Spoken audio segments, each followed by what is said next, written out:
week-long photo exhibition to mark the 33rd anniversary of Iranian Revolution is underway in Islamabad. The event was jointly organized by the Iranian Embassy in Islamabad and the Pakistan National Council of Arts. The photo exhibition displayed events involving the overthrowing of Iran's monarchy under Shah Muhammad Raza Pahlavi. It also showed demonstrations and strikes leading up to the revolution and Ayatollah Khomeini's return to Tehran, greeted by several million Iranians. This exhibition is part of our celebrations to mark the 33rd anniversary of Iranian Revolution. We have brought this exhibition here in Pakistan to tell our brothers and sisters about the Iranian Revolution in history. The exhibition has highlighted the massive development took place in Iran in the field of science and technology, medicine, education and infrastructure as a result of the revolution. Iran's national unity is certainly a source of inspiration for Pakistan. Iranians are not looking up to the West.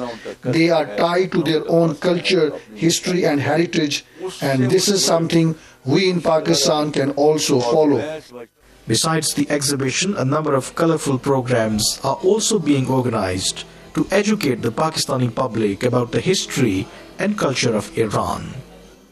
The celebrations to mark the anniversary of Iranian Revolution are part of efforts to promote cultural ties between the two countries.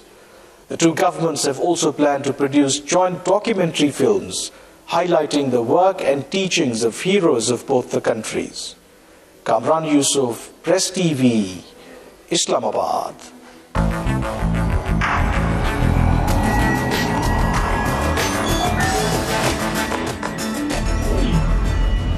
The United States continues to pressure South Korea to participate in sanctions against Iran as a deadline for joining in the U.S.-led measures approaches later this year. South Korea and Iran have enjoyed an increase in trade over the past few years, nearing $18 billion in 2011. The South Korean government is doing everything in its power to reduce the effect of the U.S.-led sanctions against Iran on its economy, including establishing a special task force. And it seems to be succeeding. An article in today's Korea Herald, quoting two separate banking officials, is headlined, "Iran sanctions won't hurt Korean exports," indicating businesses in South Korea will find a way to continue trade with Iran. South Korea is planning to send a team of officials from its foreign and finance ministries to Washington to negotiate limiting their participation in the sanctions. I'm not sure it will be a waiver or something else. Anyway, our goal is to reduce the effect of sanctions on our country's companies and not let our country's companies receive unfair or unjust treatment, and we will negotiate in that perspective with the U.S. When asked to defend the American measures singling out Tehran, speaking at a youth conference, a top U.S. official in Seoul denied it was only Washington behind the sanctions. This is not the United States. There's the United Nations resolutions against Iran because of its threatening activities. So we, along with our allies, along with Korea, along with the European Union, are engaged in an international effort to try to modify Iran's behavior. We're not seeking regime change. Many South Koreans question how far their government will go to appease American foreign policy goals. I think the South Korean government tends to say yes to what the U.S. government wants to do. In this case, what I saw from the news was that the Korean government will do their best for our country's benefit, but they do the same as before. The major concern for South Korea is its access to energy resources, as it imports 10% of its crude oil from Tehran. But countries around the region are balking at the U.S.-led efforts, with Japan seeking further consultations and China outright refusing to participate. Frank Smith, Press TV, Seoul.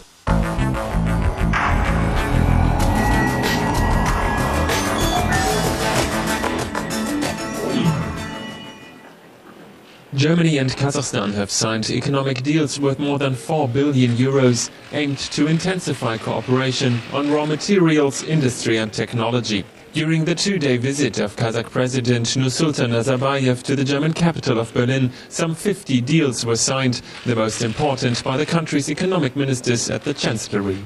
We will not only profit from exploiting raw materials, but Germany will also provide Kazakhstan with knowledge of technology and industrial skills.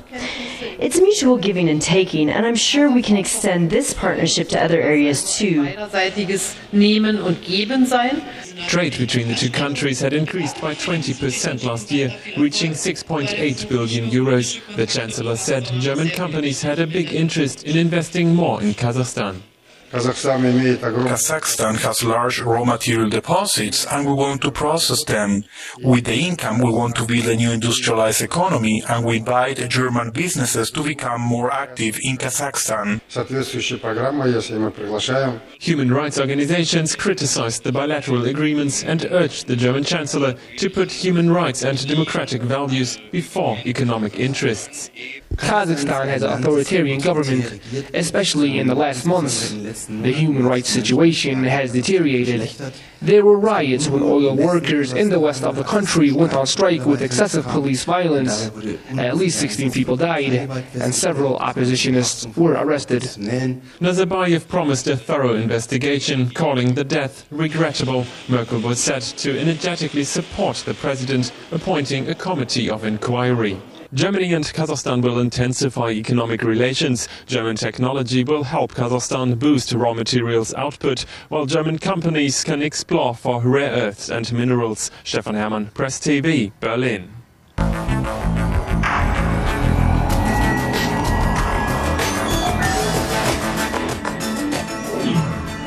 A sense of renewed hope prevails among Palestinians following the signing of the unity agreement between Fatah and Hamas last Monday in the Qatari capital Doha.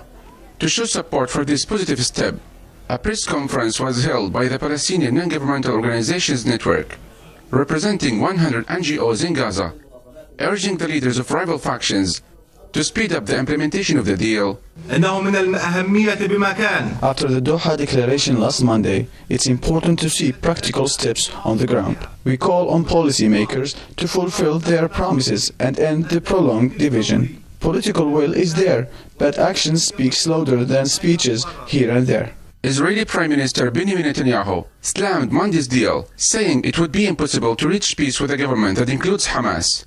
Experts say that Palestinians cannot face the emerging challenges in a state of disunity, adding that national unity is Palestinians' only choice to face Israeli threats. Israel is definitely annoyed of this agreement between Palestinians because it's a first step for the Palestinians to end the division and to end the weakening of the Palestinian cause. Israel want a weakened Palestine, want a division of the Palestinians to say to the world, look, they're divided, we cannot speak with them, they have two different governments, so they're not ready for peace. Previous deals between the two factions have not yielded the desired results to end the split due to disagreement over who was to lead an interim government. I think reconciliation is in the interest of all Palestinian sides, This is the basis for confronting the Israeli plans of annexation of the land, Judaization of Jerusalem and the rest of the Palestinian territories, occupied territories. The Hamas-Fatah deal was reached following the failure of many rounds of talks between Israel and the PA, led by Fatah leader, acting PA chief Mahmoud Abbas. Both factions have been divided with two governments in Gaza and the West Bank since 2007. Palestinians hope that the political partnership between Fatah and Hamas would be strengthened in order to achieve their aspirations. Yusuf Al-Halo, Press TV, Gaza.